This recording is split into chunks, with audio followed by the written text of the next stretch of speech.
Salutations, one and all, and welcome to RWBY Revisited.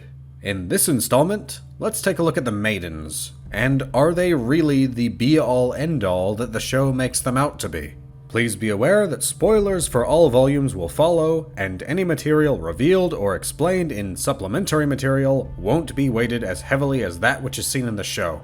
So, the Maidens are a subject that we don't have a whole lot of information about. We know that there are always 4, they possess magic, and that their power will transfer to the woman that they're thinking about upon death, or a random woman if they're thinking about a man. They each correspond to one of the vaults that contain one of the God of Light's relics, and only a maiden can unlock it. Other than that, all we know is that they originate with Ozma. But let's analyze what we've got here. So, Ozma created them, and we have no evidence to the contrary for this.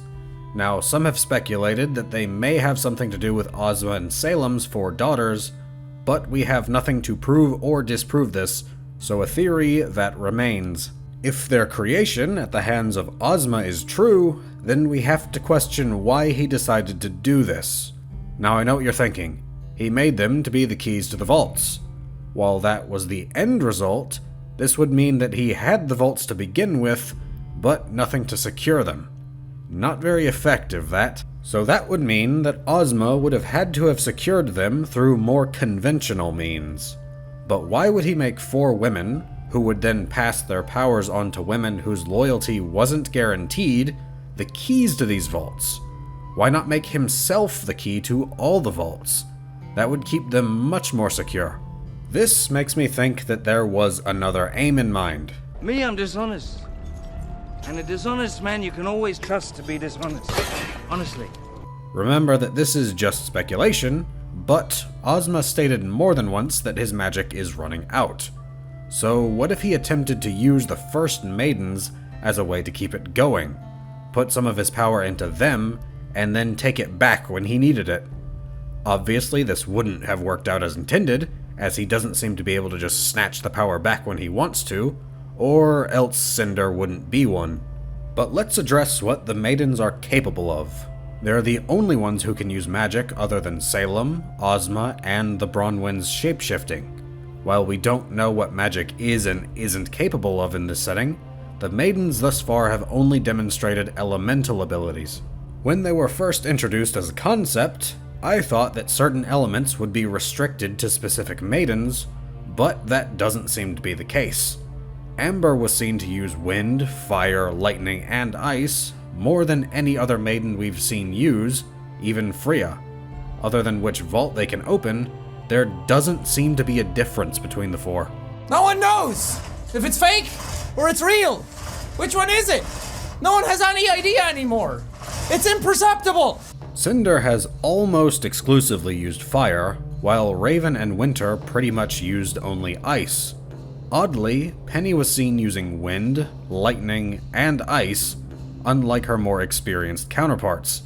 They are also able to fly, though it's unclear as to whether this is a unique ability or another form of wind magic. So how is it they know how to use these new powers? Winter starts flying immediately after she receives the power from Penny, despite her having never had access to it before. Does the knowledge of how to use these abilities come with them? A strange scene occurs when Penny grants Winter the powers of the Winter Maiden, in which she seems to be able to converse with her while time stands still. She says that she'll always be part of her now. I imagine this is just symbolic, as we've never seen Cinder hearing Amber's voice in her head. If experience can also be transferred through this method, then that could explain how they're able to use these talents without training. But it also wraps up something that's been bothering me for a while. At Haven Academy, Raven is dead set on the idea that nothing can stop Salem, almost like she knows that she's immortal. Not even Crow knew this, so why was Raven so adamant about this? If the experience of the past Spring Maidens gave her that insight, then this issue is resolved. Nice, neat, with a bow on top and everything. It's entirely possible that previous Spring Maidens could have encountered Salem, and they would have quickly discovered that nothing keeps her down. But speaking of Salem, Why has she not tried getting the maiden powers on her side before now? The powers seem to prioritize younger women, so perhaps she's too old, or can't receive them because she's not from the same line of humanity. But surely Cinder isn't the first young woman to have had a lust for power.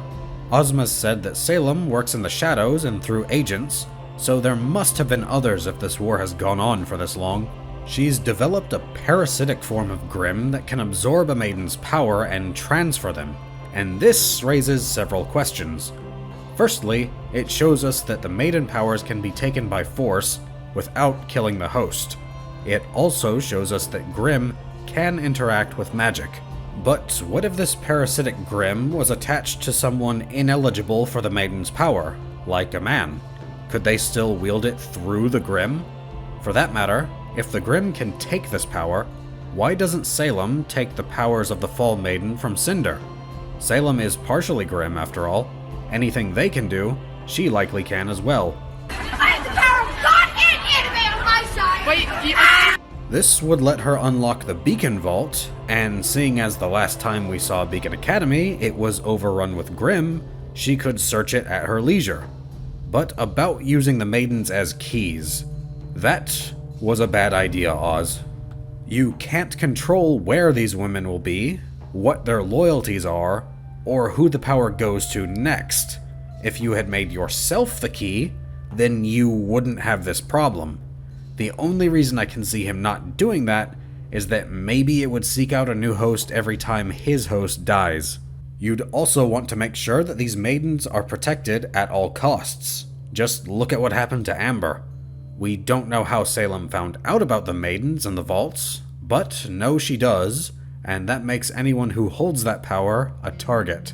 They should either be out in the middle of nowhere, where they won't attract attention, or put firmly in the center of each of the kingdoms, preferably not the one whose vault which they correspond to.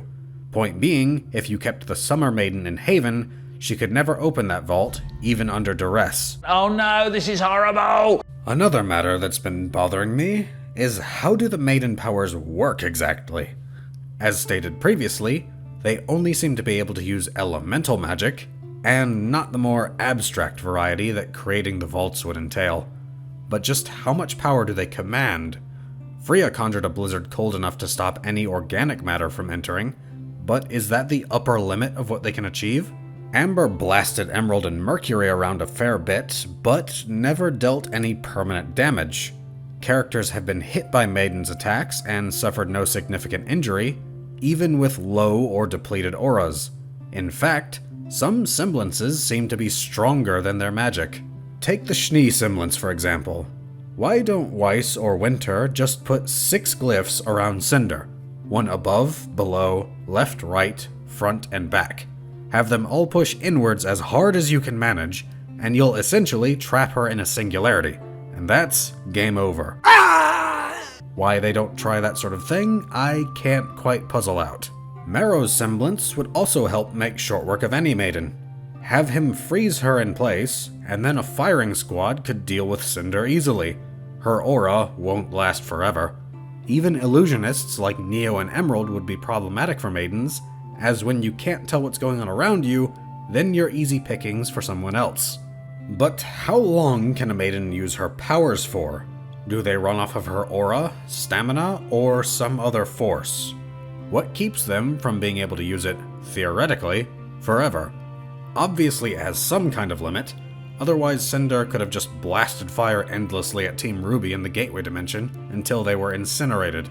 But ultimately, the maidens and how their powers work are still shrouded in mystery, and all we can do is speculate and analyze what we've seen. The hard info on this is pretty little and far between. But these are just my observations. What are yours? How do you think that the maiden powers will be used in the future, and what do you want to see done with them? Leave your thoughts in the comments, and if you found this video entertaining or informative, then feel free to leave a like if you're so inclined, and subscribe to see more. And may you all have a weapon in each hand.